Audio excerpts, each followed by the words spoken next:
Dictation लिखने के लिए रेडी हो जाइए। Ready, start. आइए आज हम अपने विचारों को उस दिन तक ले जाएं जब हमने गणराज्य की घोषणा की थी। अपनी विकास की योजनाओं के संबंध में हमने वास्तव में काफ़ी प्रगति की है, परंतु क्या हम भारत के सब नागरिकों को दरिद्रता, अभाव तथा कष्ट से मुक्त करा पाए हैं?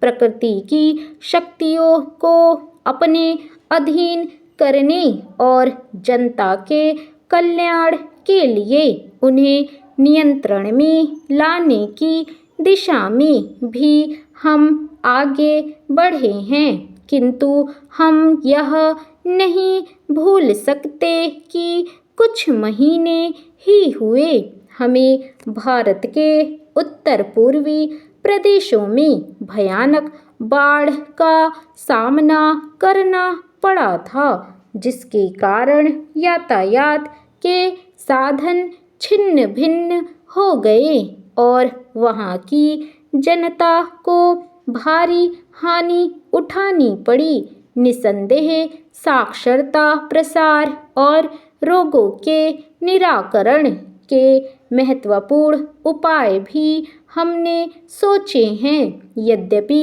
अभी भी देश के बहुत से भागों में निरक्षरता और बीमारी पर्याप्त मात्रा में दिखाई देती है, जन कल्याण की योजनाओं को हम बराबर आगे बढ़ाते रहेंगे। यह हमारा दृढ़ संकल्प है, इसमें संदेह नहीं किया जा सकता।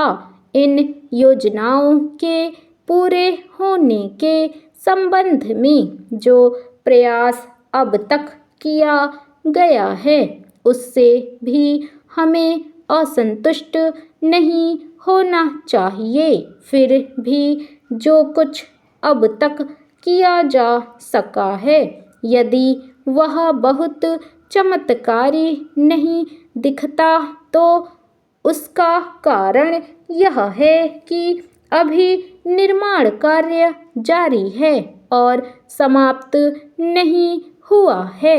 राष्ट्र के निर्माण में समय की आवश्यकता होती है। आज हमारा गणराज्य दिवस है और भारत जैसे प्राचीन राष्ट्र के इतिहास में 5-7 वर्ष की अवधि एक स्वल्पकाल है। आइए अब हम विगत वर्ष की घटनाओं पर नज़र डालें और यह देखें कि विकास के कार्यों और निर्माण योजनाओं की दिशा में हम कहाँ तक आगे बढ़ सके हैं। यदि मुझसे यह कहा जाए कि बीते वर्ष की घटनाओं का वर्णन मैं एक वाक्य में करूं, तो मैं कहना चाहूँगा कि संविधान में दिए गए निर्देशों के अनुसार हमने समस्त राष्ट्र के साधनों को ऐसे ढंग से जुटाना आरंभ कर दिया है, जिससे यह स्पष्ट हो जाता है कि भारत में कल्याणकारी राज्य की स्थापना का श्री गणेश हो चुका है। पिछले वर्षों में हमने जो संकल्प और दावे किए थे, अब वे मूर्तिमान होने लगे हैं। इसलिए अब यह समझना कठिन नहीं है कि राष्ट्र किधर जा रहा है और आगामी 10 या 15 वर्षों में हम किस स्थिति में होंगे। महान नदी घाटी योजनाओं पर कार्य बराबर जारी है।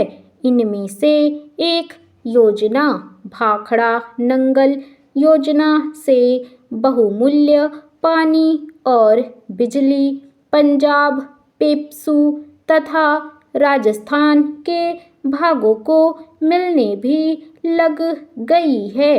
दामोदर घाटी योजना से कुछ समय हुआ बिजली प्राप्त होने लगी थी और हीराकुंड, चंबल तथा दूसरी महान योजनाओं की भांति यह योजना भी यथेष्ट रूप से आगे बढ़ रही है।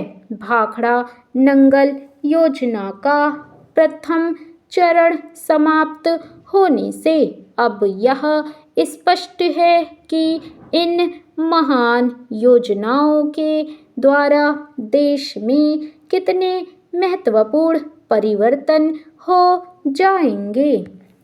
महोदय, कोसी नदी, जिसे शोक और दुख का सूचक माना जाता है, इस वर्ष फिर अपने प्रकोप से महान हानि का कारण बनी। अब इस नदी पर काबू पाने और इसकी उपद्रवी लीला समाप्त करने के लिए भी योजना तैयार हो गई है। इस योजना की रूपरेखा तैयार हो चुकी है और निर्माण का काम हाथ में लिया जा चुका है। आशा है इस योजना के निर्माण से बड़े पैमाने पर जनसाधारण को सेवाएं उपलब्ध होंगी। जब यह नया परीक्षण सफल होगा तो महान योजनाओं के निर्माण में और भारत की महान जनशक्ति के उपयोग के संबंध में हमारी जानकारी और अनुभव में महत्वपूर्ण वृद्धि होगी। औद्योगिकरण के क्षेत्र में उन्नति, उत्पादन में और अधिक वृद्धि और भारत की प्रति व्यक्ति आय में वृद्धि विचाराधीन वर्ष की कुछ महत्वपूर्ण बातें हैं। औद्योगिकरण के साथ ही रोजगार के क्षेत्र को विस्तृत करने के प्रयत्न भी बराबर जारी हैं।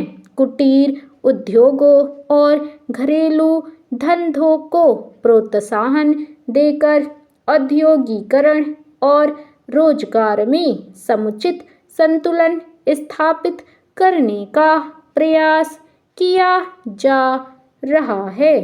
यह बात सभी स्वीकार करते हैं कि यदि भारत के जनसाधारण को उदासीनता और हार मानने की भावना से मुक्त करना है तो बढ़ती हुई बेरोजगारी को दूर करने का उपाय करना होगा।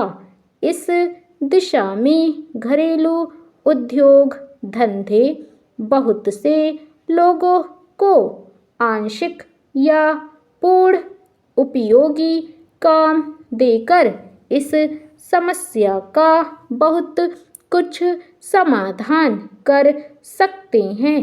इसलिए पंचवर्षीय योजनाओं में पुराने घरेलू उद्योगों को पुनर्जीवित करने और चालू कुटीर उद्योगों को प्रोत्साहन देने की व्यवस्था की जा रही है।